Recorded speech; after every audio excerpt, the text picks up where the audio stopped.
بسم اللہ الرحمن الرحیم. Please like subscribe and share. بسم اللہ الرحمن الرحیم. السلام علیکم. میری آپ سبھی سے التجا ہے کہ ایک مرتبہ درود ابراہیمی پڑھ لیجیے گا. بسم اللہ الرحمن الرحیم. اللہم صلی علی محمد وعلی آل محمد کما صلیت علی ابراہیم وعلی آل ابراہیم انک حمید مجید. اللہم بارک علی محمد وعلی آل محمد کما بارکت علی ابراہیم وعلی آل ابراہیم انک حمید مجید. بسم اللہ الرحمن الرحیم. اے ایمان والو، اپنی فکر کرو، کسی دوسرے کی گمراہی تمہارا کچھ نہیں بگاڑ سکتی اگر تم خود ہدایت پر ہو، اور لوگوں کو نیکی کی تلقین کرو اور برائی سے روکو. پھر اس پر تمہیں جو بھی تکلیف پیش آئے اس پر صبر کرو، بے شک یہ بڑی ہمت کا کام ہے.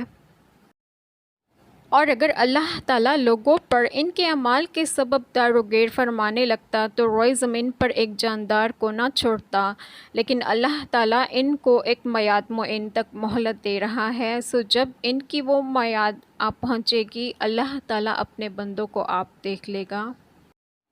اور ہم نے لقمان علیہ السلام کو دانائی بخشی کہ خدا کا شکر کرو، اور جو شخص شکر کرتا ہے تو اپنے ہی فائدے کے لیے شکر کرتا ہے، اور جو ناشکری کرتے ہیں تو خدا بھی بے پرواہ اور سزاوار حمد و ثنا ہے. اور جو کوئی بھی اللہ کی راہ میں جدوجہد کر رہا ہے دراصل وہ اپنے ہی فائدے کے لیے کر رہا ہے. اور میں نہیں رہا تجھ سے دعا مانگ کر اے میرے رب کبھی بھی محروم. ہم نماز پڑھنے والوں میں سے نہ تھے. اگر تم بڑے بڑے گناہوں سے جن سے تم کو منع کیا جاتا ہے اجتناب رکھو گے تو ہم تمہارے چھوٹے چھوٹے گناہ معاف کر دیں گے.